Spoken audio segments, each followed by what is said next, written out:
There wasn't one refugee that I met who couldn't tell me that they hadn't seen loved ones burned alive in front of their eyes. Or one that couldn't tell me that they hadn't seen neighbors, friends, family members barricaded into their homes. The homes were then firebombed so that people would burn along with everything that they possessed.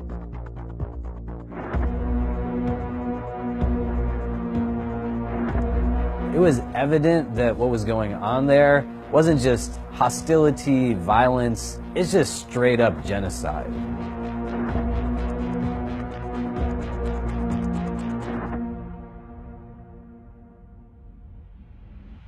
So the first time I went to the refugee camps in Bangladesh was immediately after Myanmar and Bangladesh opened up the border between them to let refugees in.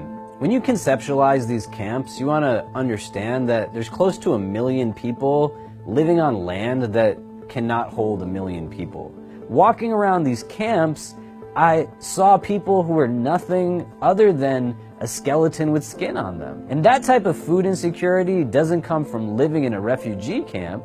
That type of food insecurity comes from the place that they're fleeing from.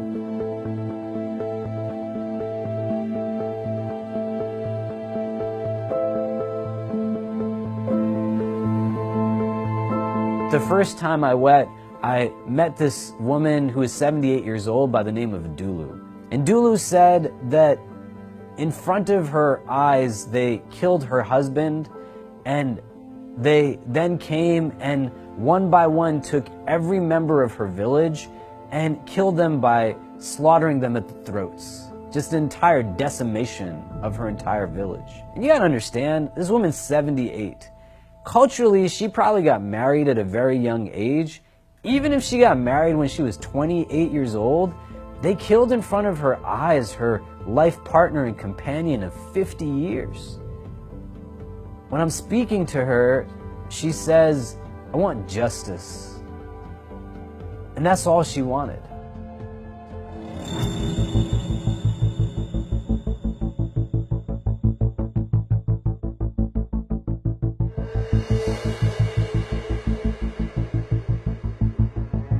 The level of atrocity that came through these narratives made it very clear that there was just no regard whatsoever for shared humanity for the Rohingya people. The first refugee that I met was a man by the name of Nur Alam. And Nur Alam was probably the age of, a grandfather. And Nur Alam said that on the day of Eid al-Adha, which is a holiday in the Muslim tradition, the Rakhine army came to his home and they set fire to all of his livestock, killed some of his siblings and children in front of him before burning down his home. And then for 5 days, he walked with his remaining family members to Bangladesh just to find a place of sanctuary. And when I asked Nur Alam, what is it that you're really looking for? He said, I just need a safe place for my children to be. And that's all I need at this point.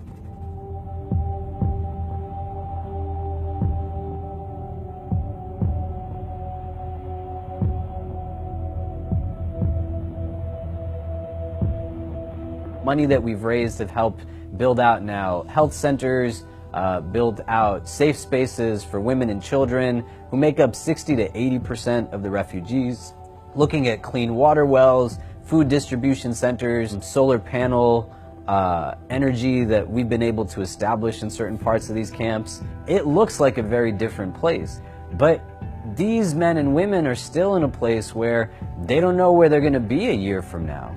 What was prior to just, we want a place of sanctuary, a place of safety, many of them, what they're saying is, we're not going to go back until we are given citizenship, we are given our land back, we are given back money for livestock that was killed, and we are treated as equals.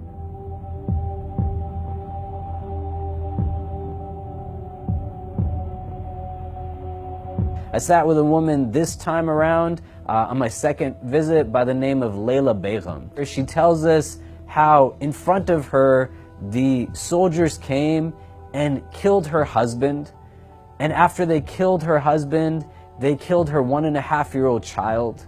After they had killed her baby, they had raped her.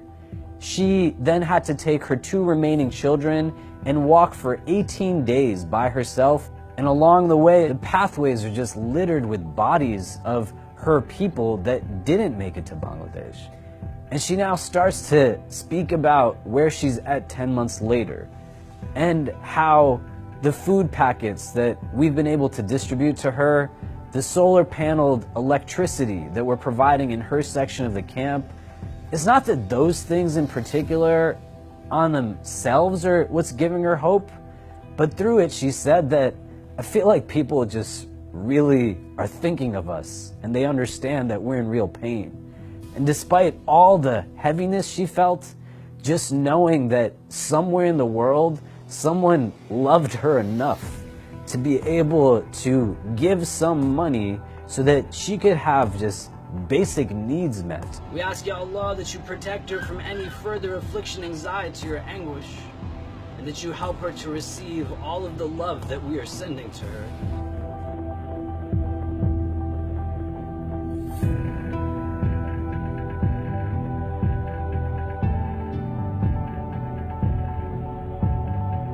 Humanitarian agencies, the United Nations, numerous NGOs say that the Rohingya people are the most persecuted minority in the world right now, hands down.